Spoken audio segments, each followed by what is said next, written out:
Dr. Alastair Finch stood at the rain-streaked window of his cramped office on the third floor of the Grant Institute, watching the grey Edinburgh morning unfold like a dank shroud over the cobblestones below. The coffee in his chipped mug had gone cold an hour ago, but he hadn't noticed. His mind was elsewhere, locked in the familiar spiral of academic humiliation that had become his daily meditation. 43 years old, and his career was effectively over. Not dead, that would have been merciful, but suspended in the amber of professional purgatory, neither advancing nor quite sinking below the surface.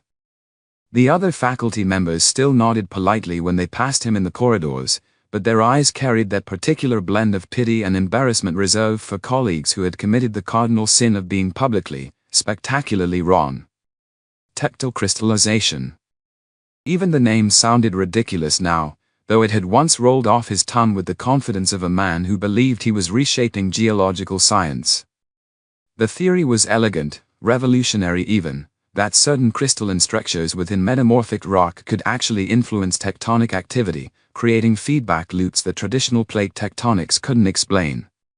He had spent 7 years developing the mathematics, the models, the carefully constructed arguments. He had presented his findings at the International Geological Congress in Prague with the swagger of a man who knew he was about to change everything. The laughter hadn't been immediate. That would have been easier to bear. Instead, there had been a polite silence, followed by increasingly pointed questions, followed by what could only be described as an intellectual dismantling. Professor Heinrich Wolff from the Max Planck Institute had been particularly brutal, his heavily accented English dripping with barely concealed contempt as he described Alastair's work as crystalline astrology masquerading as science. The memory still made his jaw clench. 3 years later, and he could still feel the burn of those words, the weight of 500 pairs of eyes watching his life's work crumble in real time. The subsequent papers had been even worse, peer reviews that read like autopsies, dissecting every assumption, every calculation, every leap of intuition that had seemed so brilliant in the isolation of his study. Brooding again, are we? The voice belonged to Liam O'Connell, who had materialized in the doorway with the silent efficiency that still betrayed his military background. At 38, Liam possessed the kind of weathered competence that made other men feel inadequate. His hands were scarred from rock and rope, his face carved lean by Highland wind, and his pale blue eyes held the steady calm of someone who had stared death in the face and found it less frightening than most people found a parking ticket. Contemplating, Alastair corrected, turning from the window. There's a difference. About the same difference between drowning and swimming underwater. Liam dropped into the battered leather chair across from Alastair's desk, his movements economical and precise. Everything about the man was like that. No wasted motion, no unnecessary words. It was a trait that had kept him alive during 2 tours in Afghanistan and made him one of the most sought-after climbing guides in Scotland. They had met 5 years ago when Alastair needed someone to help him access a particularly treacherous outcrop in the Cairngorms.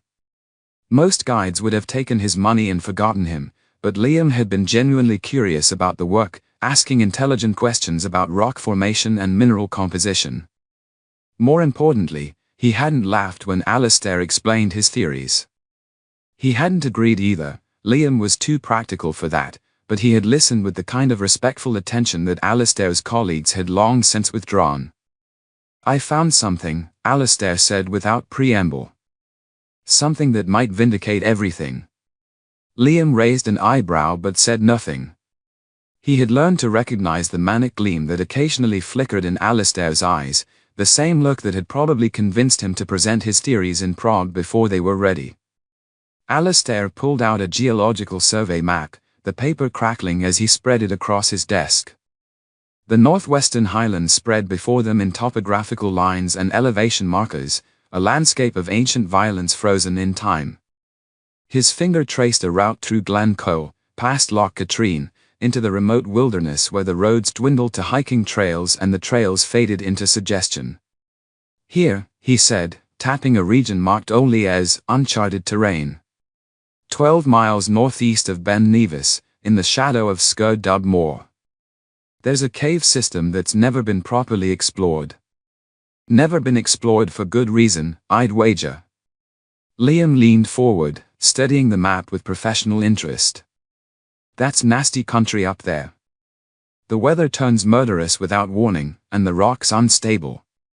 Lost 2 climbers there just last spring. The geological surveys from the 1960s mention anomalous readings.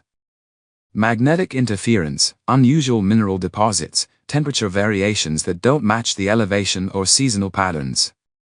Alistair's voice was gaining momentum, the way it always did when he sensed the possibility of redemption. They dismissed it as equipment malfunction, but what if they were wrong? What if there's something down there that could prove tectocrystallization is real? Liam studied his friend's face, noting the dark circles under his eyes, the slight tremor in his hands that spoke of too much coffee and too little sleep. Alistair, you're talking about risking our necks on a maybe. A very thin maybe. I'm talking about the chance to prove that everything I've worked for, everything I've staked my career on, isn't the delusion they say it is. Alistair's voice dropped to something approaching desperation. I can't continue like this, Liam. Teaching first-year geology to kids who see me as a cautionary tale, watching my colleagues whisper and smirk. I need this. The silence stretched between them, filled only by the drumming of rain against the window. Finally, Liam sighed and pulled out his phone, thumbing through weather forecasts and route calculations with the practiced efficiency of a man who made his living keeping people alive in hostile environments. The weather window looks decent for the next week, he said finally. After that, winter starts getting serious up there. If we're going to do this, it has to be soon. You'll help me? Against my better judgment, aye. But we do this right. Proper gear, proper protocols, and at the first sign of trouble, we're out. No heroics, no scientific martyrdom. Agreed? Alistair nodded eagerly, though both men knew he would promise anything to get Liam's cooperation. They had done this dance before, and it always ended the same way, with Liam's practical caution eventually worn down by Alistair's desperate enthusiasm. 3 days later, they found themselves bumping along a single-track road that seemed to exist more as a geological suggestion than an actual route. Liam's Land Rover groaned up the increasingly steep gradient, its engine laboring in the thin air as the highlands rose around them like the walls of some vast, natural cathedral. The landscape was stark and magnificent in the way that only the Scottish wilderness could manage, simultaneously beautiful and threatening, ancient and utterly indifferent to human presence. Purple heather stretched to the horizon, broken by the dark wounds of peat bogs and the occasional glint of standing water. In the distance, the peaks of the Grampians thrust upward like broken teeth against a sky the color of old pewter. Christ, it's desolate up here, Alistair murmured, pressing his face to the passenger window. He was a city creature by nature, more comfortable with the geometric certainties of university buildings than the chaotic grandeur of untamed landscape. Aye, that's the point. Liam downshifted as the road became little more than 2 parallel ruts in the turf. The Gaels had a dozen different words for loneliness, and most of them were invented up here. They passed the ruins of an old craft, its stone walls slowly surrendering to the encroaching bracken. The lone chimney stood, a gravestone for a forgotten family, testimony to some long-forgotten family struggle against the indifferent wilderness. The sight made Alistair shiver, though he couldn't quite say why. There, Liam said, pointing to a dark gash in the mountainside perhaps half a mile ahead. That'll be your cave system. Even from a distance, there was something unsettling about the opening. It wasn't the clean, natural arch that Alistair had expected, but rather a jagged wound in the rock face, as if the mountain had been torn open by some immense force. The shadows within seemed to swallow light, creating the illusion that the cave mouth was not an absence of stone but a presence of something else entirely. The locals call it Wam na Gael Fair, Liam said, pronouncing the Gaelic with careful precision. The Whispering Cave. Superstitious nonsense, Alistair replied automatically, but his voice lacked conviction. There was something about the name that made his skin crawl, though he couldn't articulate why. Perhaps it was the way the words seemed to echo even after Liam had finished speaking, as if the landscape itself was repeating them. They parked at the end of what could charitably be called a road and began the methodical process of preparing for the descent. Liam approached the task with military efficiency, checking and double-checking every piece of equipment. Headlamps, backup lights, rope, harnesses, first aid kit, emergency food, space blankets, GPS tracker, satellite phone. The detritus of modern exploration spread across the tailgate of the Land Rover like the components of some arcane ritual. Alistair, meanwhile, focused on his own specialized gear, coarse sampling equipment, geological hammers, digital calipers, specimen bags, and a small portable spectrometer that had cost him nearly a month's salary. If his theories were correct, he would need precise measurements and samples to prove it. "Remember what I told you about cave systems," Liam said as they shouldered their packs. "They're living things, in their way. The temperature changes, the air moves, the water finds new paths. What looks solid today might be rubble tomorrow." Alistair nodded impatiently. He had heard this lecture before, but his mind was already racing ahead to the possibilities that awaited them in the darkness below. Somewhere in those depths might be the evidence that would restore his reputation, that would transform him from an academic laughingstock into a visionary. The thought made his hands shake with anticipation.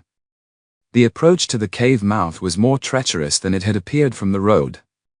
The ground was a treacherous mixture of loose scree and slick granite, made worse by the perpetual dampness that seemed to cling to everything in the Highlands.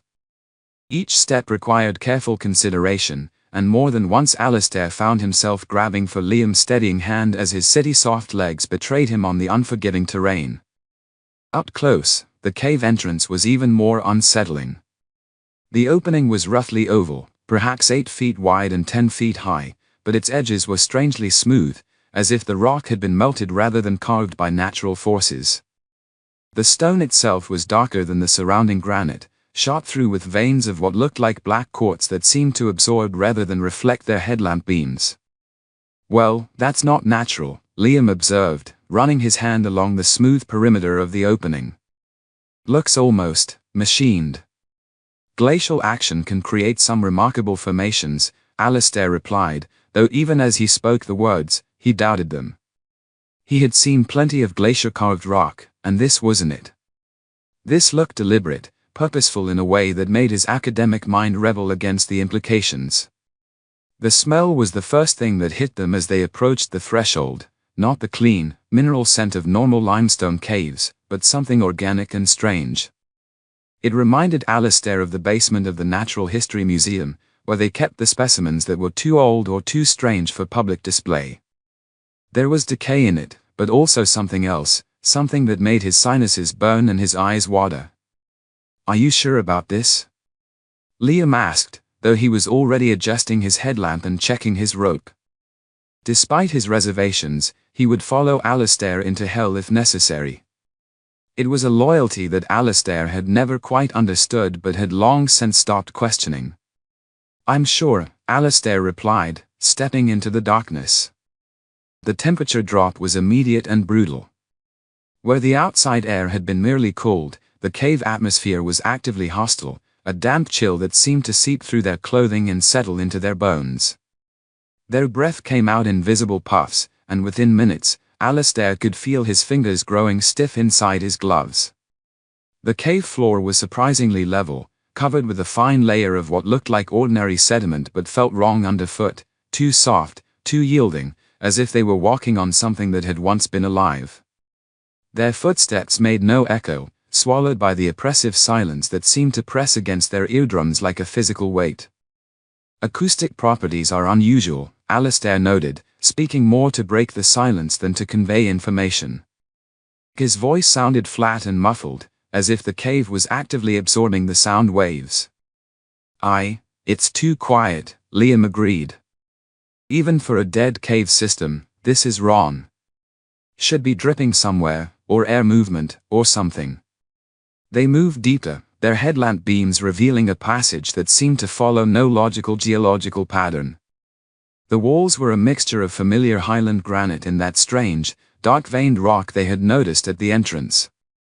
But as they progressed, the familiar stone gradually gave way to something else entirely, a deep, charcoal-black material that seemed to drink in their light. "This isn't right," Alistair murmured, stopping to examine the wall more closely. The stone was unlike anything in his geological experience. It was neither igneous nor sedimentary nor metamorphic, but something else entirely. When he pressed his palm against it, the rock felt cold in a way that went beyond mere temperature, as if it was actively drawing heat from his body. "How deep does this passage go?" Liam asked, playing his light ahead into the darkness that seemed to swallow the beam after only a few yards. The survey suggested at least 200 meters, possibly more. But the readings were inconsistent. Alistair pulled out a handheld GPS unit, frowning at the display. "That's odd. I'm getting no satellite signal at all.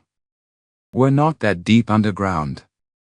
"Electronic interference isn't uncommon in caves with high mineral content," Liam said, though his tone suggested he didn't entirely believe his own words. "Iron ore, magnetic rock formations, that sort of thing." They continued deeper, the passage gradually widening until they found themselves in a chamber roughly the size of a small gymnasium. Their lights played across walls that curved upward into shadows so deep they might as well have been infinite. The floor here was different too, not the sedimentary mixture of the entrance passage, but something that looked almost like black glass, polished to a mirror finish that reflected their lights in strange, fragmentary patterns. It was here that they first heard it. At first, it was barely perceptible, a sound so low and quiet that it might have been their imagination. But as they stood still, holding their breath and straining their ears, it became unmistakable, a faint humming, like the distant drone of machinery, accompanied by something that sounded disturbingly like whispering voices. "Do you hear that?" Alistair whispered. Liam nodded slowly, his hand moving instinctively to the radio clipped to his belt. The gesture was meaningless, they were far beyond any hope of radio contact, but old habits died hard. The sound seemed to come from everywhere and nowhere, as if the cave itself was breathing. There was a rhythm to it, a slow, steady pulse that Alistair found himself unconsciously timing with his watch. 12 seconds between each cycle, as regular as a metronome. "Venturi effect," he said, though his voice lacked conviction. "Air moving through passages we can't see, creating pressure differentials." "Maybe," Liam replied, but his expression suggested he wasn't buying it any more than Alistair was. They moved across the chamber, their feet making strange, hollow sounds on the glass-smooth floor. The humming grew fractionally louder, and now they could definitely hear what sounded like voices, not words, exactly, but modulated sounds that had the cadence and rhythm of speech. It was as if a crowd of people were having a conversation in a language that predated human vocal cords. On the far side of the chamber, they found what they were looking for. The passage continued, but the walls here were different from anything they had seen. The black stone was shot through with veins of something that looked like metal, not quite silver, not quite gold, but something that seemed to shift between the two depending on the angle of their lights. The veins formed complex, geometric patterns that hurt to look at directly, as if they were designed according to mathematical principles that human brains weren't equipped to process. "My God," Alistair breathed, pulling out his core sampling equipment with hands that shook with excitement. "Look at this formation. This could be the proof I need, evidence of crystalline structures influencing geological development." He selected a diamond-tipped core bit, the most expensive piece of equipment he owned, and began setting up the portable drill. The bit was designed to cut through the hardest rock, and he had used it successfully on granite, basalt, and even industrial diamond composites. It shattered against the cave wall like glass hitting concrete. Alistair stared at the destroyed bit in disbelief, then at the wall, which showed no mark whatsoever from the impact. He ran his fingers over the surface, feeling for any sign of damage, but the stone was as smooth and unmarked as if he had never touched it. "That's impossible," he muttered, selecting another bit. "Nothing is that hard." The second bit fared no better, and the third simply disintegrated into metallic dust. But the destruction of the third bit revealed something else, a hairline crack in the wall, so thin it was barely visible, running vertically for perhaps 3 feet. "There," Liam said, pointing to the fissure.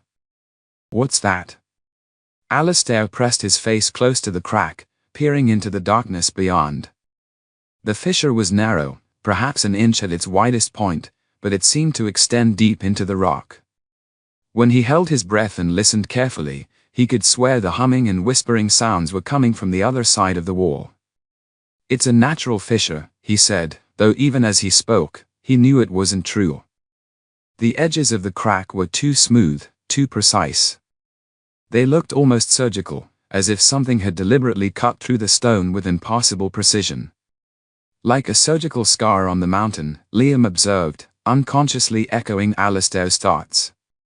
The temperature in the immediate vicinity of the fissure was noticeably different, not warmer, exactly, but somehow more present, as if the crack was a conduit for something that existed at a different level of reality than mere air and stone. When Alistair held his hand near the opening, he could feel a rhythmic draft, warm and humid, that seemed to pulse in time with the humming sounds. "There's air movement," he said, pulling out a digital recorder. "And acoustic phenomena. I need to document this."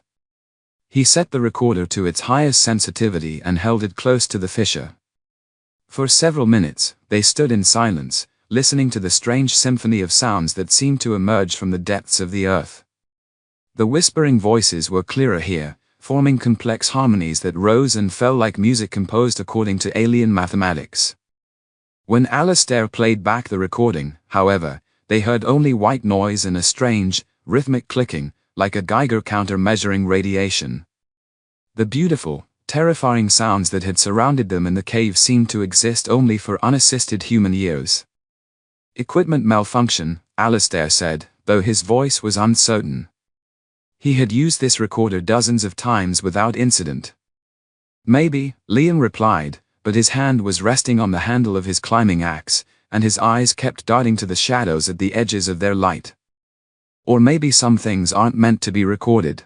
They spent another hour in the chamber, taking measurements, collecting samples of the strange dust from the destroyed drill bits, and documenting the precise dimensions and orientation of the fissure. But as the time passed, both men found themselves increasingly unsettled by the atmosphere of the place. It wasn't just the cold or the darkness or even the inexplicable sounds. There was something else, something that seemed to press against the edges of their consciousness like a half-remembered nightmare. The cave felt aware in a way that transcended the merely geological. It felt like they were being watched, studied, evaluated by an intelligence that regarded them with the same casual interest that an entomologist might show toward a particularly exotic species of beetle. "We should go," Liam said finally. "Get back to civilization, process what we found, plan a proper expedition." Alistair wanted to argue, wanted to push deeper, to follow the fissure and discover what lay beyond. But even his academic obsession couldn't entirely override the primal voice in his hindbrain that was screaming at him to leave this place and never return. The cave had shown them wonders, but it had also shown them something else, a reminder that there were places in the world where human presence was not merely unwelcome but utterly insignificant. As they made their way back through the darkness, their footsteps echoing strangely in the oppressive silence, Alistair couldn't shake the feeling that something had fundamentally changed. He had come to the cave seeking vindication for his theories, proof that his professional humiliation had been unjustified. Instead, he had found something that called into question everything he thought he understood about the nature of reality itself. Behind them, the humming continued, rising and falling in its alien cadence. And if they had turned back, if they had played their lights once more across the chamber they were leaving, they might have noticed that the fissure seemed fractionally wider than it had been when they arrived. But they didn't turn back. They climbed toward the surface, toward the grey highland sky and the comforting solidity of ordinary stone, carrying with them the seeds of an obsession that would ultimately consume them both. The cave watched them go, patient and eternal, its alien song continuing long after their lights had faded into the distance above. The transformation began immediately. Within hours of their return to Edinburgh, Alistair had cleared his desk of everything except materials related to the cave. Lecture notes for his Introduction to Petrology course were swept into the bin, replaced by geological surveys dating back to the 1890s. His carefully organized filing system collapsed under an avalanche of topographical maps, historical records, and printouts of satellite imagery showing the highlands from every conceivable angle. Sleep became optional. Alastair would arrive at his office before dawn and remain there well past midnight, sustained by a diet of instant coffee and the growing conviction that he stood on the threshold of the greatest geological discovery in human history. His colleagues, already wary after the Prague debacle, began to give him an even wider berth. The few who still spoke to him noticed the manic gleam in his eyes, the way his hands shook when he wasn't actively focused on his research. "You look like hell," Dr. Margaret Thornton observed on the fourth day, peering at him over her reading glasses.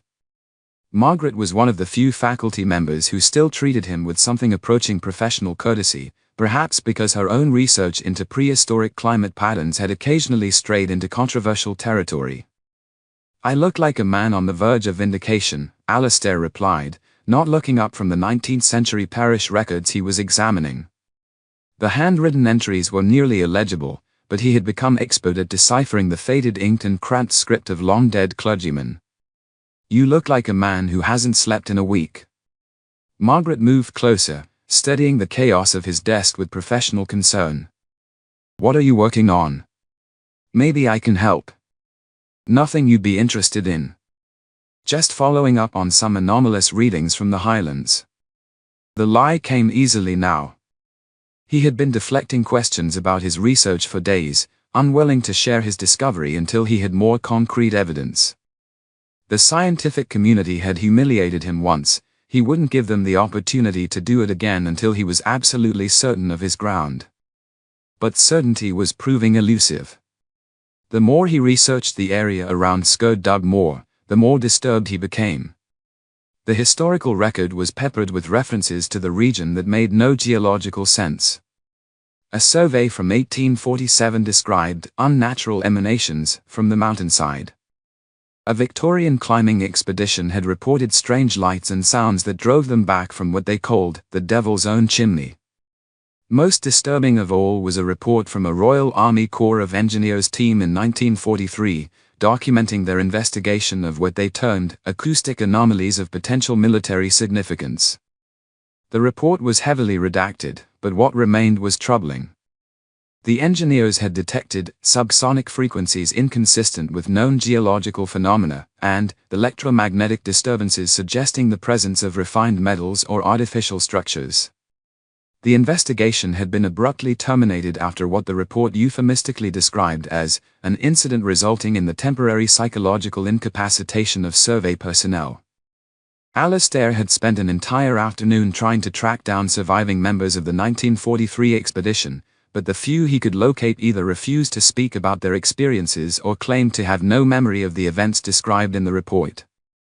One elderly veteran had hung up the phone the moment Alastair mentioned Scottish Moor, but not before muttering something about things that shouldn't be disturbed.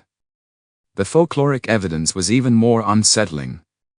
The parish records from the nearby village of Glen Sith contained repeated warnings about the Sighing Mountain and its devil's breath. Children were forbidden from playing near the lower slopes, and shepherds reported that their animals would refuse to graze in the area, displaying signs of extreme agitation when forced to approach the mountainside. Most intriguing of all was a collection of Gaelic poems transcribed in the 1880s by a folklorist named Hamish MacLeod. The poems, according to MacLeod's notes, were traditional warnings passed down through oral tradition for generations unknown. They spoke of the mountain song growing strongest during the winter months, when the barriers between worlds grow thin, and the old ones stir in their deep places. Superstitious nonsense, Alastair told himself repeatedly. But he couldn't shake the memory of that rhythmic humming, the precision of the fissure's edges, the way his diamond drill bits had shattered like glass against stone that should have been relatively soft. There were too many coincidences, too many elements that didn't fit the comfortable patterns of conventional geology. By the end of the first week, he had made a decision that would have horrified him under normal circumstances. Using his university access codes, he transferred nearly £8,000 from a research grant into his personal account, money that was supposed to fund a mundane study of mineral composition in Highland granite. The theft made him physically sick, but the alternative was worse, watching his discovery slip away while he waited for proper funding and academic approval. The guilt was easier to bear when he walked into McKinnon Industrial Supply and began purchasing equipment that would make the cave surrender its secrets. A heavy-duty pneumatic hammer drill, rated for use in commercial mining operations. Tungsten carbide drill bits that could theoretically penetrate the hardest rock on Earth. A portable generator powerful enough to run the drill for hours without interruption. Seismic sensors that could detect structural changes in solid stone. Planning some serious excavation work? Asked the clerk, a weathered man whose hands spoke of decades working with dangerous machinery. Archaeological survey, Alistair replied smoothly. University project. The clerk's expression suggested he didn't entirely believe the explanation, but money was money, and academics were known for their eccentric projects. He helped Alistair load the equipment into a rented van, offering casual advice about drill bit selection and the importance of proper ventilation in enclosed spaces. Liam, predictably, was less than enthusiastic about the proposed return expedition. £8,000, he said, staring at the equipment Alistair had spread across the floor of his workshop. Christ, Alistair, that's serious money. What did you tell the university? That it was necessary for my research. Another lie, but a necessary one. He couldn't explain to Liam, couldn't explain to anyone, the compulsion that drove him back to the cave. It wasn't just academic curiosity anymore, it was something deeper, more primitive. The memory of that fissure haunted his dreams, and he found himself sketching its precise outline during faculty meetings, unconsciously tracing its shape on fogged windows. Your research into what, exactly? Because last I checked, you were supposed to be studying mineral composition, not planning a full-scale mining operation. Liam's workshop was a testament to controlled chaos. Climbing deer hung from the rafters, Max covered every available wall surface, and the smell of oil and metal shavings permeated everything. It was the workspace of a man who understood the relationship between tools and survival, who knew that the difference between life and death often came down to having the right equipment and the knowledge to use it properly.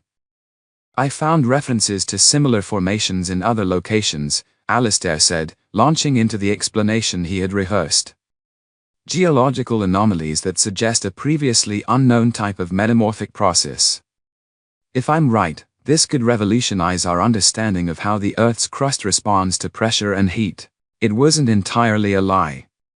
He had found references to similar phenomena, mysterious caves and unexplained geological formations scattered across the globe, all sharing certain characteristics with what they had discovered in the Highlands.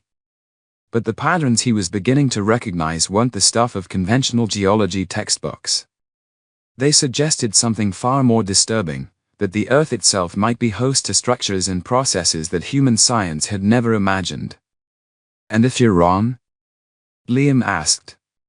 If you've just spent £8,000 of university money on equipment to dig a bigger hole in a perfectly ordinary cave? The question hung in the air between them, heavy with implications neither man wanted to voice. Alistair's career couldn't survive another public failure. The Prague incident had damaged his reputation. A second spectacular mistake would end it entirely. Then I'll have at least tried, Alistair said finally. And trying is better than spending the rest of my life wondering what might have been. Liam steadied his friend's face, noting the hollow cheeks and the manic intensity that had replaced Alistair's usual academic reserve. He had seen this look before, during the aftermath of particularly brutal military operations, when soldiers became fixated on missions that no longer made tactical sense. It was the expression of a man who had seen something that fundamentally challenged his understanding of how the world worked, and who was prepared to destroy himself trying to make sense of it. All right, he said finally. But we do this properly. Full safety protocols, emergency backup plans, and a hard limit on how long we stay down there. And this time, we're bringing Bodhi. Bodhi was Liam's Jack Russell Terrier, a compact bundle of fearless energy who had accompanied him on dozens of climbing expeditions. The dog possessed an almost supernatural ability to sense danger, warning of avalanches and rockfalls minutes before human senses could detect the threat. If there was genuine danger in the cave, Bodhi would know it before they did. The return journey to the Highlands took place under a sky the color of old pewter, heavy with the promise of winter storms. The weather forecast was marginal at best, a narrow window of stability that would close within days as the Atlantic weather systems moved inland. It was the kind of meteorological gamble that Liam would normally have refused to take, but Alistair's desperation was infectious, and the memory of the cave's impossibilities gnawed him as well. Bodhi rode in the back seat of the Land Rover, his usual enthusiasm for adventure subdued by the oppressive atmosphere that seemed to thicken as they approached their destination. The dog, normally eager to explore new territory, became increasingly agitated as they climbed into the higher elevations, whining and pacing restlessly in the confined space. "He doesn't like it up here," Liam observed, glancing at his companion in the rearview mirror. "Dogs have senses we don't. Maybe we should listen to him." "He's probably just picking up on our tension," Alistair replied, though he couldn't ignore the way Bodhi's behavior was affecting his own nerves. The dog's anxiety was palpable, a constant reminder that they were venturing into territory that violated natural law in ways their conscious minds were only beginning to comprehend. The cave mouth looked exactly as they had left it, but somehow more ominous. Perhaps it was the grey sky overhead, or the way the highland wind moaned through the opening like a voice calling from some unimaginable distance. The smooth, unnatural edges of the entrance seemed more pronounced in the flat light, and the darkness beyond appeared to possess a quality of solidity, as if they were looking not into an absence of light but into a presence of something else entirely. The approach was more difficult this time, complicated by the additional weight of their new equipment. The pneumatic drill alone weighed nearly 40 pounds, and the portable generator added another 60. They had to make multiple trips, carefully moving their gear across the treacherous scree slope while Bodhi watched from a distance, his usual eagerness to explore replaced by obvious reluctance. "Come on, boy," Liam called encouragingly, but the dog refused to approach the cave entrance. Instead, he positioned himself on a rocky outcrop perhaps 50 meters away, where he could observe their activities while remaining safely distant from whatever disturbed him about the opening in the mountain. The descent was immediately different from their first visit. The temperature drop was more pronounced, the cold seeming to leach through their winter gear as if the cave possessed some means of actively draining heat from their bodies. The air carried a distinct metallic taste that made their saliva thick and their sinuses burn, and the familiar oppressive silence seemed to press against their eardrums with almost physical weight. "Christ, it's cold," Alistair muttered, his breath coming out in thick clouds that seemed to linger longer than they should in the still air. "Colder than last time," Liam agreed. "And something else. Do you smell that?" The metallic odor was stronger now, accompanied by something that reminded Alistair of ozone, the sharp, electric scent that followed lightning strikes. It suggested electromagnetic activity, but at levels that should have been impossible in a natural cave system. Their headlamp beams seemed weaker too, as if the darkness was actively resisting illumination. They made better time through the initial passage, familiar now with its contours and hazards. But as they approached the main chamber, their progress slowed. The humming sounds were louder, more complex, and now they could detect harmonies within the alien music, multiple voices or instruments creating layered patterns that hurt to contemplate directly. The whispering was clearer too, though still incomprehensible. It sounded like conversation, but conversation conducted according to linguistic principles that predated human speech. There was urgency in it now, a sense of activity and purpose that hadn't been present during their first visit. "It's like they know we're coming," Liam observed, his voice barely audible above the increasingly loud emanations from below. "They?" Alistair asked, though he had been thinking the same thing. The sounds had too much structure, too much intentionality to be merely geological phenomena. They suggested intelligence, consciousness, awareness of the two humans descending into the depths with their crude tools and primitive ambitions. The main chamber appeared exactly as they had left it, but the atmosphere was different, charged with an energy that made the hair on their arms stand up and created a constant sensation of static electricity building in the air around them. The glass-smooth floor reflected their lights in fragmented patterns that seemed to move independently of the light sources themselves, creating brief, impossible glimpses of geometric shapes that shouldn't have been visible. At the far end of the chamber, the fissure waited. It looked wider than before, not dramatically so, but enough to notice if one looked carefully. The hairline crack that had barely been visible a week ago now appeared to be perhaps 2 inches at its widest point, tapering to invisibility at the top and bottom but clearly deeper than before. The edges remained impossibly smooth, as if whatever force had created the opening was continuing to refine and expand it. "That's not the same," Liam said, playing his light along the fissure's perimeter. "It's definitely gotten bigger." "Impossible," Alistair replied automatically, though even as he spoke, he knew his friend was right. Rock didn't simply expand on its own, especially rock as hard and stable as whatever comprised the cave walls. The fissure's growth implied either ongoing geological activity of unprecedented subtlety or some other force entirely. They spent an hour setting up their equipment, a process complicated by the cave's apparent hostility to modern technology. The generator required multiple attempts to start, coughing and sputtering as if the cave's atmosphere was somehow incompatible with internal combustion. The seismic sensors gave inconsistent readings, their displays flickering and jumping in ways that suggested electromagnetic interference from an unknown source. The pneumatic drill, when they finally got it running, produced a sound that seemed to cause physical pain to the cave itself. The alien humming stopped immediately, replaced by something that could only be described as a shriek of outrage or alarm. The sound came from everywhere at once, the walls, the floor, the air itself, and it made their teeth ache and their vision blur. "Maybe we should reconsider this," Liam shouted over the mechanical noise, but Alistair was already positioning the tungsten carbide bit against the fissure wall. The first contact produced a shower of sparks and a sound like a bell being struck with a sledgehammer. The bit, designed to penetrate the hardest natural materials on Earth, barely scratched the stone's surface. But it did scratch it, and that tiny mark represented more progress than they had achieved with conventional tools. For 6 hours, they took turns with the drill, each session lasting only minutes before the operator became too exhausted to continue. The work was brutal, jarring their bones with every impact and covering them with a fine dust that wasn't quite like ordinary rock powder. Under normal circumstances, rock dust was gray or brown or white, depending on the mineral composition.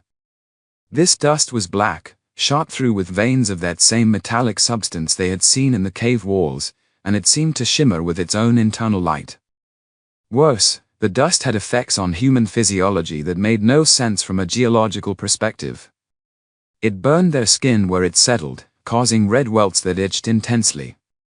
When they inevitably inhaled small amounts despite their protective masks, it left a metallic taste that persisted for hours and caused mild hallucinations, brief flashes of geometric shapes and impossible colors that appeared at the edges of their vision. "This isn't normal rock," Liam gasped during one of their rest breaks, examining the angry red marks on his forearms where the dust had settled. "Rock dust doesn't burn. Rock dust doesn't glow in the dark." Because it was glowing, faintly but unmistakably. In the brief moments when they turned off their headlamps to conserve battery power, the dust covering their clothes and equipment phosphoresced with a soft, turquoise radiance that made their skin look corpse pale and their eyes appear hollow and sunken. "Mineral luminescence," Alistair said, though his voice lacked conviction. "Certain compounds exhibit phosphorescent properties when exposed to mechanical stress." "And the burning?" "Chemical reaction. Some minerals are naturally caustic." But even as he offered these explanations, Alistair knew they were inadequate. The dust's properties suggested a level of complexity that transcended simple chemistry. It was as if they were grinding away pieces of something that existed partially outside the normal parameters of matter and energy. By the time they paused for a meal of energy bars and thermos coffee, they had managed to widen the fissure by perhaps another inch and deepened it by several inches. The progress was minimal, but it was progress, and that was more than Alistair had dared hope for. More importantly, the expansion revealed that the space beyond the wall was definitely hollow, not solid rock, but some kind of chamber or passage that extended deeper into the mountain. It was during their meal break that the whispering evolved. The sounds had been present throughout their work, rising and falling in apparent response to their drilling activities. But now, as they sat in the relative quiet with only the generator's low rumble for company, the voices became more distinct.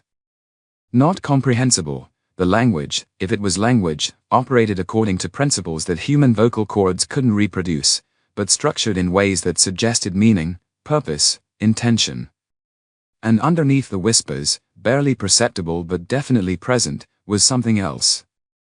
A rhythmic scraping, as if something large and heavy was being slowly, deliberately dragged across a hard surface.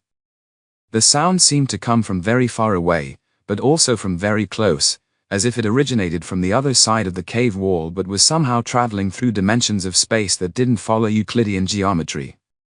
"Do you hear that?" Alastair whispered.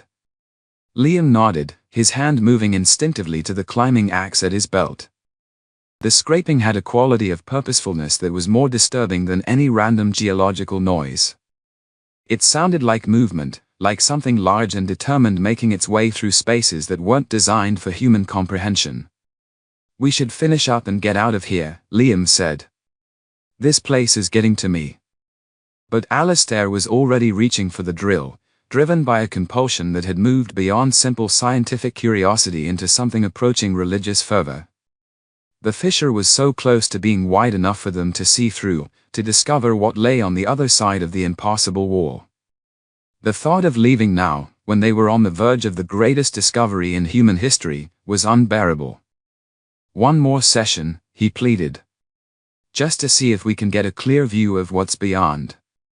Liam looked at his friend's face, the hollow cheeks, the manic gleam in his eyes, the way his hands shook with something that was part exhaustion and part desperate hunger, and made the decision that would haunt him for the rest of his life. "All right," he said. "One more session. But then we leave, no matter what we find." The final hour of drilling was the most difficult yet. The cave seemed to actively resist their efforts, the generator sputtering and dying repeatedly, the drill bits wearing down faster than they should have, the air itself becoming thick and oppressive in ways that made breathing an effort. The whispering grew louder, more agitated, and the distant scraping sound seemed to be drawing closer. But they persevered, driven by exhaustion-fueled determination and the growing certainty that they were moments away from a discovery that would change everything. The fissure widened, deepened, until finally there was a gap large enough for them to shine their lights through and see what lay beyond. What they saw made no sense at all. The space beyond the wall wasn't a natural cave chamber. It wasn't a chamber at all, in any conventional understanding of the term. It was vast, impossibly, incomprehensibly vast, stretching away in directions that their lights couldn't reach and their minds couldn't process. The walls, if they could be called walls, curved upward and outward in ways that violated the basic principles of Euclidean geometry, creating the illusion of infinite space contained within a finite volume. And the walls were covered with lights. Not simple illumination, but complex patterns of luminescence that flowed and shifted like living things. Geometric designs that hurt to look at directly, mathematical relationships that seemed to exist in more dimensions than human perception could accommodate. The lights pulsed in rhythm with the whispers, as if the cave itself was a vast biological organism and they were looking at its neural activity. "Jesus Christ," Liam breathed. "What the hell is this place?" Alastair couldn't answer. His academic mind was reeling, trying to process what he was seeing according to the comfortable categories of conventional science and failing completely. This wasn't geology. This wasn't anything that appeared in textbooks or scientific journals. This was something else entirely, something that suggested the Earth itself might be host to structures and entities that human knowledge had never imagined. But before either man could fully comprehend what they were witnessing, their examination was interrupted by a sound that drove all rational thought from their minds. The scraping they had been hearing, distant and intermittent, suddenly became loud and immediate. Something immense was moving through the space beyond the wall, something so large that its passage created vibrations they could feel through the soles of their feet. And it was moving toward them. "We need to go," Liam said, his voice tight with controlled panic. "We need to go right now." But Alistair remained transfixed by the impossible vista before them, his mind struggling to accommodate the revelation that everything he thought he understood about the nature of reality was merely the surface of something unimaginably vast and complex. The scraping sound grew louder, closer, accompanied now by something that might have been breathing, if breathing could be performed by something the size of a cathedral. And from the flowing patterns of light beyond the wall came a new sound, a tone so pure and resonant that it seemed to bypass their ears entirely and speak directly to the primitive centers of their brains. It was the sound of something ancient and vast and utterly alien turning its attention to the tiny hole that two insignificant mammals had scratched in its wall. And in that moment, as the impossible geometries beyond the fissure began to shift and change in response to their intrusion, both men finally understood the truth that the folklore and whispered warnings had been trying to convey for generations. Some doors were never meant to be opened. And some things were never meant to be disturbed. The nightmares began that very night. Alistair found himself standing in a vast space that defied architectural logic, where walls curved impossibly inward while somehow remaining infinitely distant. Geometric shapes rotated through dimensions his sleeping mind couldn't name, creating patterns that burned themselves into his retinas even with his eyes closed. The pressure was immense, not physical pressure, but something deeper, as if reality itself was being compressed around him until his very existence became a point of unbearable intensity. He would wake gasping, his sheets soaked with sweat that carried the metallic taste of the cave dust. The luminescent powder seemed to have worked its way into his pores, and in the darkness of his Edinburgh flat, he could see a faint turquoise glow emanating from his skin. When he showered, the water ran off him in patterns that reminded him uncomfortably of the flowing lights they had glimpsed beyond the fissure. Sleep became impossible. Alistair would lie in bed, staring at the ceiling and listening to sounds that couldn't possibly be there, the distant scraping, the alien whispers, the rhythmic breathing of something vast and patient. His flat was on the third floor of a converted Victorian townhouse, surrounded by the comfortable noise of urban life, but in the small hours before dawn, he could swear he heard the cave's impossible music drifting up from the sewers and basement spaces of the city. The weeks between their second and third expeditions stretched like a fever dream. Alistair's teaching suffered even further. He began missing classes entirely, and when he did show up, his lectures became increasingly incoherent rambles about non-Euclidean geometry and the inadequacy of human perception. His few remaining students started avoiding eye contact, and the department head began making pointed inquiries about his fitness for duty. But the research consumed everything else. Alistair had covered every wall of his office with maps, photographs, and printouts of satellite imagery showing the cave site from every possible angle. He had acquired infrared imagery, geological surveys, even military reconnaissance photos from the 1940s. The pattern that emerged was deeply disturbing. The area around Scottish Moor showed signs of ongoing geological activity that didn't match any known natural processes. The most unsettling discovery was a series of time-lapse satellite images spanning 30 years. When viewed in sequence, they showed subtle but undeniable changes in the mountain's contours, bulges and depressions that appeared and disappeared according to no pattern that conventional geology could explain. It was as if something beneath the surface was moving, breathing, reshaping the landscape from within according to its own alien requirements. The folklore research had become an obsession of its own. Alistair had contacted every historical society, museum, and university library in Scotland, hunting for references to the Sighing Mountain and its Devil's Breath. The stories were remarkably consistent across centuries and cultures, warnings about sounds in the night, about lights that moved beneath the earth, about travelers who ventured too close to the mountain and returned speaking in tongues or not speaking at all. Most disturbing was a collection of testimonies from the 1692 witch trials in nearby Glen Nevis. Several accused women had confessed under torture to receiving visions from the old ones who sleep beneath the stones. Their descriptions of vast chambers filled with geometric lights and incomprehensible machinery were so detailed and consistent that even allowing for the distortions of pain and religious hysteria, they suggested that someone, multiple someones, had seen what lay beyond the fissure centuries before industrial drilling equipment made such exploration technically possible. The physical effects of their cave exposure were becoming harder to ignore. Both men had developed a persistent cough that produced black phlegm shot through with metallic flecks. Their skin remained sensitive to the luminescent dust, breaking out in welts and rashes that formed geometric patterns disturbingly similar to the lights they had glimpsed beyond the wall.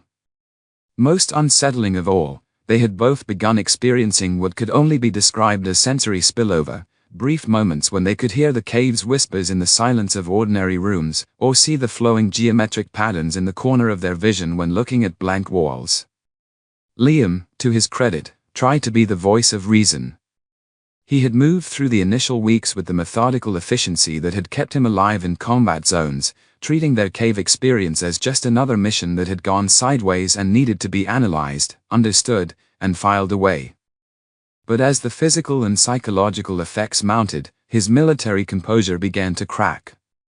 The confrontation came on a grey Tuesday evening in Alistair's office, where Liam found his friend hunched over a collection of photographs that showed the cave entrance from dozens of different angles, each image marked with measurements and annotations in increasingly erratic handwriting. "This has to stop," Liam said without preamble. "Look at yourself, man. When's the last time you ate a proper meal? When's the last time you slept for more than 2 hours at a stretch?" Alistair looked up from his photographs, and Liam was shocked by what he saw. His friend had lost at least 2 stone in the week since their last expedition, his cheeks hollow and his eyes sunken deep in their sockets. The luminescent dust seemed to have settled permanently under his skin, giving him a sickly, phosphorescent pallor that was particularly pronounced around his temples and the backs of his hands. "I'm fine," Alistair said, though his voice was hoarse and his hands trembled as he reached for his coffee cup. "I'm close to understanding what we found down there. The geometric patterns, the way space seems to fold in on itself, it's not impossible, just operating according to principles we haven't discovered yet. Listen to yourself. You're talking about impossible geometry like it's a research project. That thing down there, whatever it is, it's not meant for human understanding. It's not meant for human contact at all. How can you say that?" Alistair's voice rose to something approaching a shout. "We've made the greatest discovery in human history, and you want to walk away because it doesn't fit into comfortable categories? Because it challenges our preconceptions about how the universe works? I want to walk away because it's killing us." Liam slammed his hand down on the desk, scattering the photographs. "Look at what it's doing to you. Look at what it's doing to both of us. We've been breathing toxic dust, hallucinating, losing sleep, losing weight. That's not scientific discovery, that's poisoning." The argument that followed was vicious and deeply personal, fueled by weeks of accumulated stress and the subtle psychological effects of their cave exposure. Alistair accused Liam of intellectual cowardice, of being too primitive and unimaginative to appreciate the significance of what they had found. Liam responded by questioning Alistair's sanity, his ethics, and his fitness to continue any kind of research. "You stole £8,000 from the university," Liam said, his voice cold with disgust.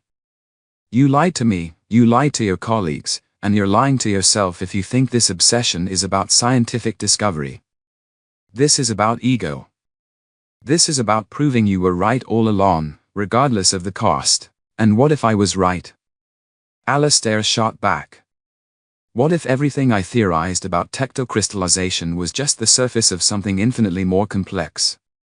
What if the establishment rejected my work not because it was wrong, but because they were too limited to see its implications? Then you prove it through proper channels, with proper safety protocols, with a team of qualified researchers and all the institutional support you can get.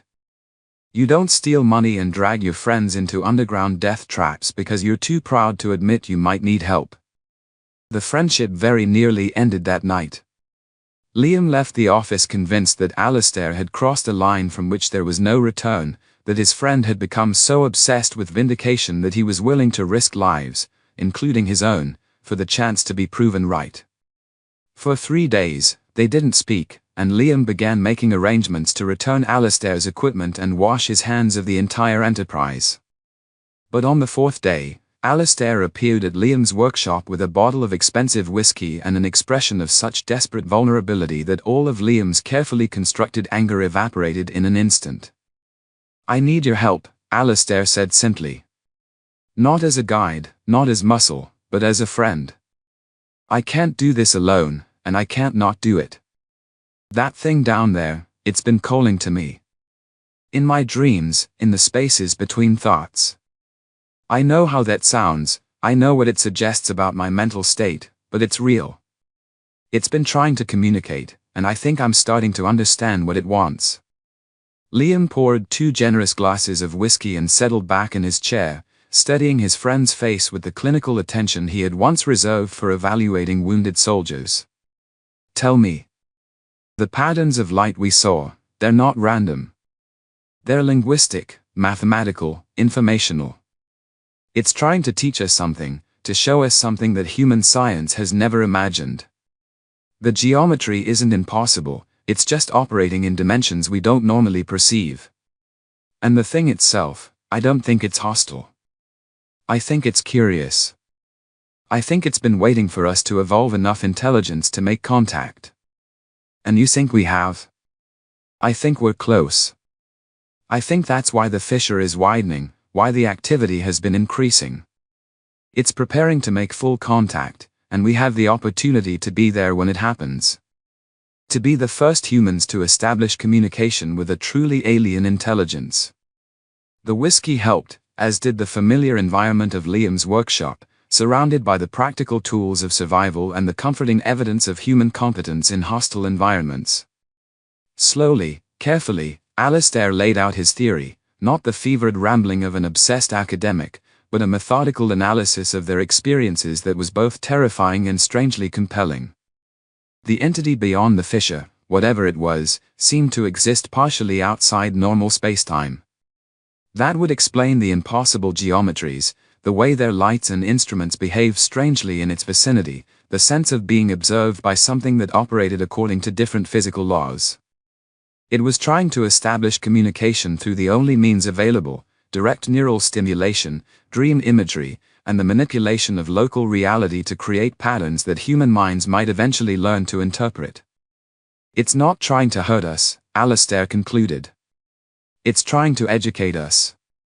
To bring us up to a level where meaningful communication is possible." Liam was quiet for a long moment, swirling the whiskey in his glass and considering everything he had seen and experienced in the cave. Finally, he looked up at his friend. "Even if you're right, and Christ knows, nothing else makes sense of what we've seen, what makes you think we're ready for that kind of education? What makes you think human minds can handle contact with something that alien without being destroyed in the process?" "Because it's already happening," Alistair said. "The dreams, the visions, the way we can sometimes hear its voice in ordinary spaces, that's the beginning of the process. It's gradually expanding our perceptual capabilities, preparing us for full contact. But we need to meet it halfway. We need to open the fissure completely and allow direct communication." The plan Alistair outlined was both simple and terrifying. They would return to the cave with enough equipment to fully breach the wall, creating an opening large enough for them to pass through if necessary. They would document everything, establish some form of communication protocol, and attempt to understand what the entity was trying to tell them. "And if it turns out to be hostile after all?" Liam asked. "Then we'll have learned something invaluable about the nature of reality, even if it costs us our lives." It was the worst possible answer Liam could have heard, and the only one that convinced him his friend was still capable of rational thought. The old Alistair, the careful academic who had spent his career building theories on solid foundations of evidence and methodology, would never have proposed such a reckless gamble. But the man sitting across from him was no longer that person. The cave had changed him, had opened doorways in his mind that could never be closed again. And if Liam was being honest with himself, it had changed him too. The nightmares were less frequent but more vivid, filled with images of vast rotating structures and geometric patterns that seemed to convey meaning just beyond the edge of comprehension. He had begun to understand why ancient people spoke of gods and demons. When human perception encountered something genuinely alien, something that operated according to fundamentally different principles, the mind struggled to find categories that could contain the experience. "All right," he said finally. "One more time. But we do it properly, full safety gear, emergency protocols, and if either of us starts showing signs of serious psychological distress, we abort immediately."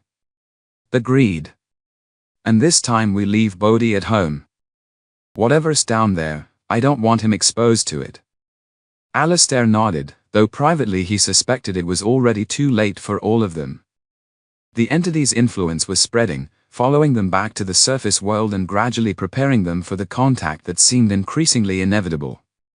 The only question was whether they would be active participants in the process or merely passive victims of something too vast and alien to care about their consent.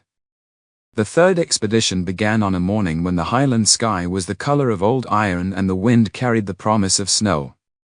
They drove north through increasingly desolate landscape, past abandoned crafts and standing stones that seemed to watch their passage with ancient, patient eyes. The radio gradually faded to static as they climbed into the higher elevations, leaving them alone with their thoughts and the growing sense that they were traveling not just through space but through some fundamental barrier between the known and unknowable. The cave entrance looked exactly as they had left it, but somehow more present, as if it had spent the intervening weeks growing in significance and power. The smooth, unnatural edges seemed more pronounced, and the darkness beyond appeared to possess a quality of depth that went far beyond mere absence of light. It was like looking into a well that extended not just down through rock but down through the layers of reality itself. The descent was harder than either previous attempt. The temperature drop was so severe that their breath froze in the air, creating ice crystals that tinkled like wind chimes as they fell. The metallic taste was stronger, accompanied by an ozone smell that made their eyes water and their sinuses burn. Most unsettling of all, the oppressive silence had been replaced by something worse, a kind of expectant hush, as if the cave itself was holding its breath in anticipation of what was about to occur. Their equipment behaved strangely from the moment they began setting up in the main chamber. The generator started immediately but ran with an odd harmonic that seemed to resonate through the cave walls, creating subsonic frequencies that they felt in their bones rather than heard with their ears. The seismic sensors gave readings that suggested massive movement deep within the mountain, rhythmic pulses that corresponded to no known geological phenomena but matched exactly with the breathing sounds they had heard during their previous visits. The fissure had grown significantly in their absence. What had been a crack perhaps 3 inches wide was now a gap nearly 8 inches across at its widest point, tapering to razor thinness at the top and bottom but clearly deep enough to extend well beyond the range of their lights.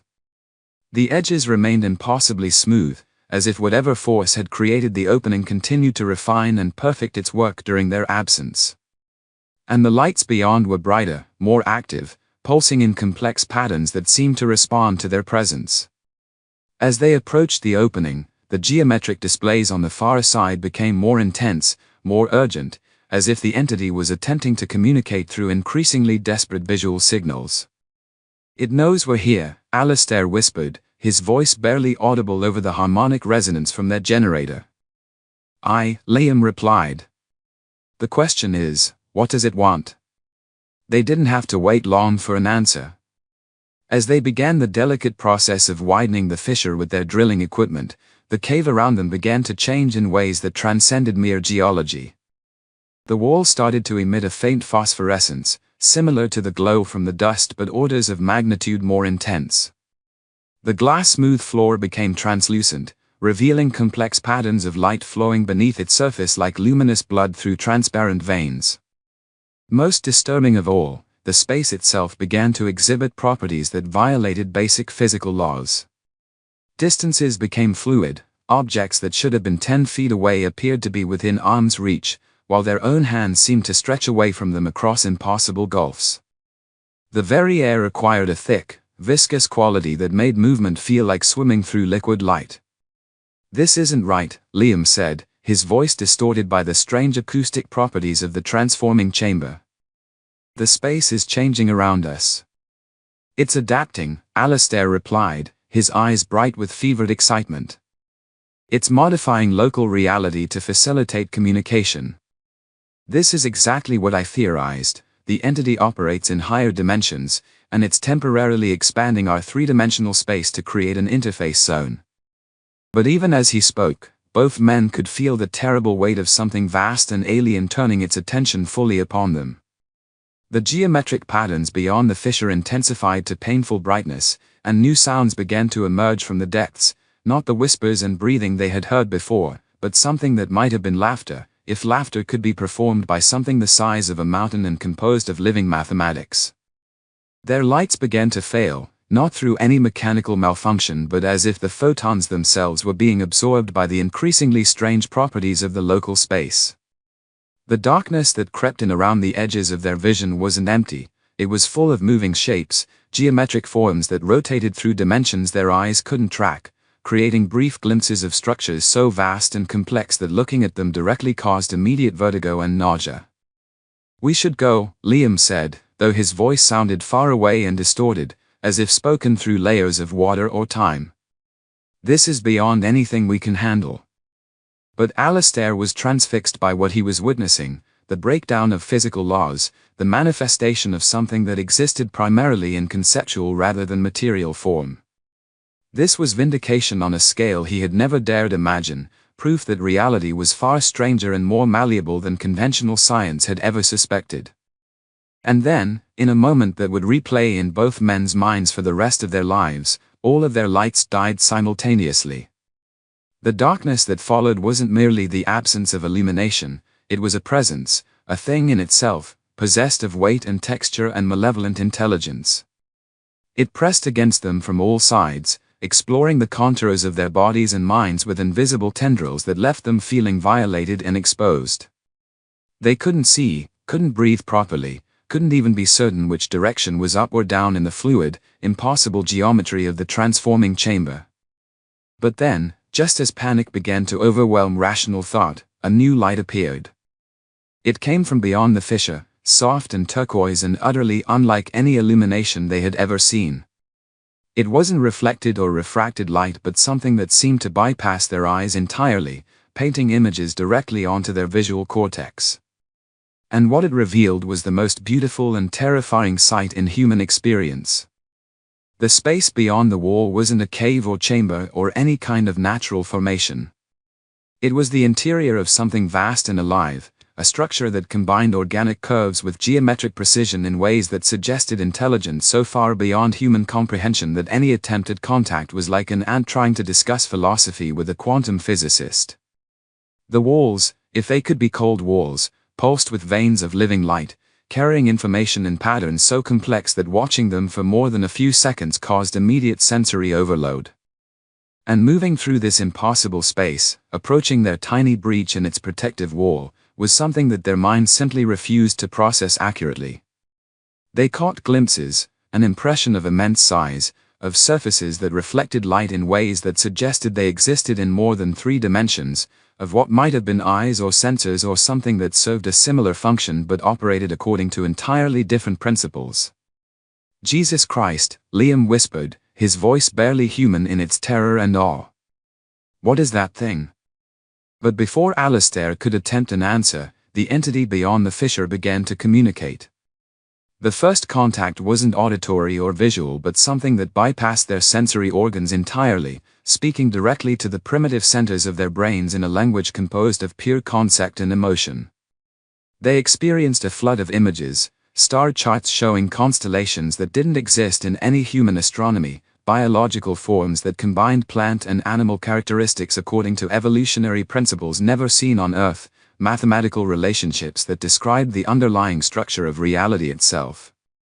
And underlying all of it was a sense of vast age, of intelligence so ancient and patient that human civilization was nothing more than a brief flicker in its perception.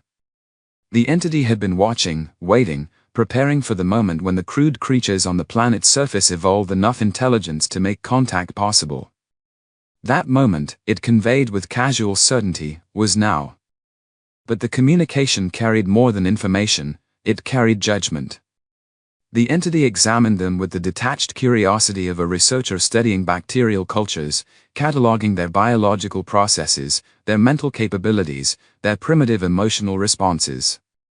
The evaluation was thorough, scientific, and ultimately dismissive. They were interesting specimens, but hardly ready for meaningful interaction with a form of life that had transcended the crude limitations of matter and energy eons ago. The sensation of being dismissed as fundamentally insignificant was more crushing than any physical blow. These weren't gods or demons or anything that human mythology had prepared them to encounter. This was simply a higher order of existence, as far beyond human capabilities as humans were beyond insects. And their attempt to make contact, their desperate bid for recognition and communication, was being received with the same patient amusement that a human scientist might show toward a particularly clever laboratory mouse. But then, as they stood paralyzed by the overwhelming realization of their own cosmic insignificance, something changed in the quality of the entity's attention. The casual dismissal sharpened into something approaching interest, and they felt themselves being examined more closely, not as specimens now, but as potential tools or instruments. One of the vast geometric structures beyond the fissure began to change, its internal components shifting and retracting like the iris of a colossal eye preparing to open fully onto their world. And as it moved, both men understood with horrible clarity what was about to happen. They weren't explorers who had made contact with an alien intelligence. They were bacteria that had breached the sterile wall of a laboratory, and the lab technician was coming to investigate what had disturbed the experiment. The revelation hit him with such force that he staggered backward, his legs suddenly unable to support his weight. The camera fell from nerveless fingers, shattering against the cave floor with a sound that seemed impossibly loud in the oppressive silence. Behind him, Liam was making choking sounds, as if the alien light was physically strangling him. Through the fissure, they could see movement now. Something vast and geometrically impossible was approaching through the non-Euclidean corridors beyond the wall. It moved with the fluid precision of a machine, but also with the organic purposefulness of a living thing. Parts of it seemed to exist in more dimensions than human perception could accommodate, creating brief, maddening glimpses of structures that folded in on themselves in ways that made their eyes water and their minds reel. The scraping sound resumed, closer than ever, accompanied by new harmonics that suggested the entity was communicating, not with them, but about them. The flowing patterns of light throughout the visible space began pulsing in unison, as if the entire structure was a vast neural network sharing information about the intrusion. "We have to seal it," Liam gasped, his military training finally overriding the paralysis of cosmic dread. "We have to seal the hole and get out of here." But even as he spoke, they could see that it was too late for half measures. The nearest of the flowing light patterns, a vast hexagonal structure that had been rotating slowly throughout their observation, suddenly stopped. Its internal components began to shift and retract, opening like the iris of a colossal eye preparing to focus on the world beyond the wall. The implications were terrifying. If the entity could open a passage from its side, if it could breach the barrier that had kept it separated from human reality, then their small hole would become irrelevant. The thing would be free to emerge into the cave, into the mountain, into the world above.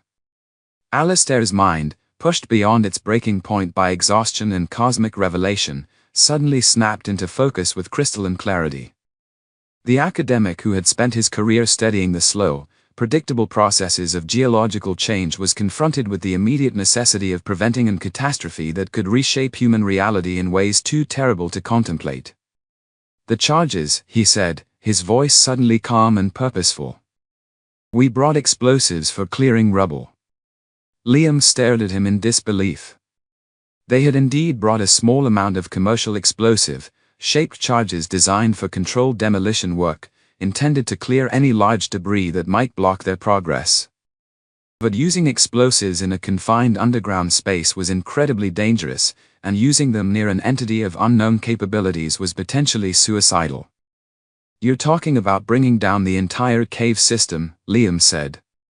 "We'll be buried alive. Better buried than responsible for releasing something that could destroy human civilization." Alistair's voice carried a conviction that transcended fear. The man who had spent 3 years cowering from professional humiliation had found something worse than failure, the possibility of success that came at too high a price. The hexagonal iris beyond the wall was opening faster now, its mechanical precision terrifying in its implications. Whatever intelligence controlled it possessed technology that made human engineering look like crude scratches in the dirt. As the iris opened, they could see deeper into the impossible space beyond, revealing structures so vast and complex that looking at them directly caused vertigo and nausea. And moving through those structures, approaching with deliberate intent, was something that defied description. It was simultaneously organic and mechanical, familiar and utterly alien. Parts of it seemed to be composed of the same chitinous material as the cave walls, while other sections appeared to be pure crystalline structure that pulsed with internal light. It moved through the non-Euclidean geometry of its domain with perfect ease, suggesting that it had been designed for, or had evolved within, spaces that operated according to mathematical principles that human minds couldn't grasp. Liam was already moving, his survival instincts overriding his terror. He grabbed their pack of explosives and began setting shaped charges around the fissure, his hand steady despite the cosmic horror unfolding mere feet away. Years of military training had taught him to function under pressure, to complete necessary tasks even when paralyzed by fear. "How much time do we have?" he asked, referring to the explosive timers. 30 seconds minimum, Alistair replied, though his attention was still focused on the approaching entity. As a scientist, even in the face of annihilation, he couldn't help but observe and catalogue. The thing's movement patterns suggested intelligence of staggering complexity, a mind that could think in dimensions that human consciousness couldn't access. "That's not enough time to reach the surface," Liam said, completing his work with the charges. "We'll be lucky to make it out of the chamber." The entity was close enough now that they could see details of its construction, if construction was the right word for something that might have been grown rather than built. Its surface was covered with flowing patterns of light similar to those they had observed throughout the space beyond the wall, but more complex, more intentional. It was as if they were looking at the thoughts of something whose intelligence operated on scales of time and space that made human cognition look like the random firing of individual neurons. And then it reached the iris. The moment of contact between the entity and the opening mechanism was accompanied by a tone so pure and resonant that it seemed to speak directly to their souls. It was a sound that conveyed meaning without words, emotion without human reference points. In that tone, Alistair heard curiosity, mild irritation at the disturbance, and something that might have been amusement at the presumption of the tiny creatures that had dared to scratch at its domain. The iris opened fully, revealing a passage large enough for the entity to emerge into their reality. Through the opening, they could see the thing's full form, or at least as much of it as existed in dimensions they could perceive. It was vast beyond human comprehension, its body extending back into the impossible space in ways that suggested it was merely the visible portion of something even larger. "Now!" Liam shouted, triggering the explosive charges.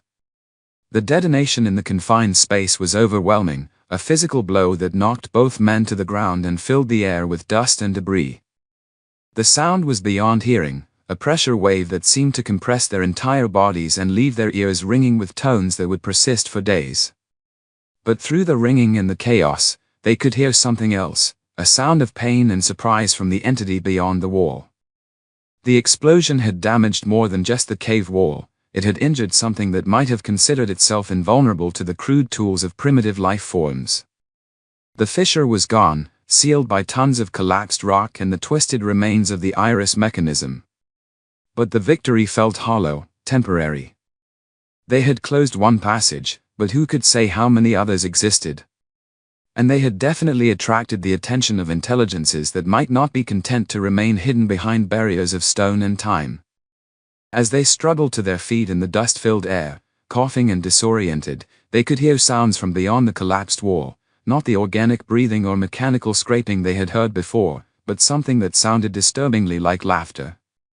It was not malicious laughter, but rather the amusement of a vastly superior intelligence that had just been presented with an interesting puzzle. The message was clear: sealing the hole had not solved the problem. It had simply challenged something with eons of time and unimaginable resources to find another way through. And as they began their desperate flight toward the surface, stumbling through the dust-choked passages of the cave system, both men carried with them the terrible knowledge that they had not prevented a catastrophe, they had merely delayed it. Somewhere in the depths below, in spaces that existed according to geometries that human mathematics couldn't describe, ancient intelligences were turning their attention to the world above. The bacteria had breached the laboratory wall. And now the scientists were very, very interested in what lay beyond. They emerged into the grey highland afternoon like drowning men breaking the surface, gasping and shaking with the desperate relief of escape. The mundane reality of heather and granite seemed impossibly fragile after what they had witnessed, a cheap theatrical backdrop compared to the profound, geometric certainties of the realm they had just violently sealed away. The silence of the mountain was a blessing after the overwhelming roar of the detonation and the chilling, inhuman laughter that had followed.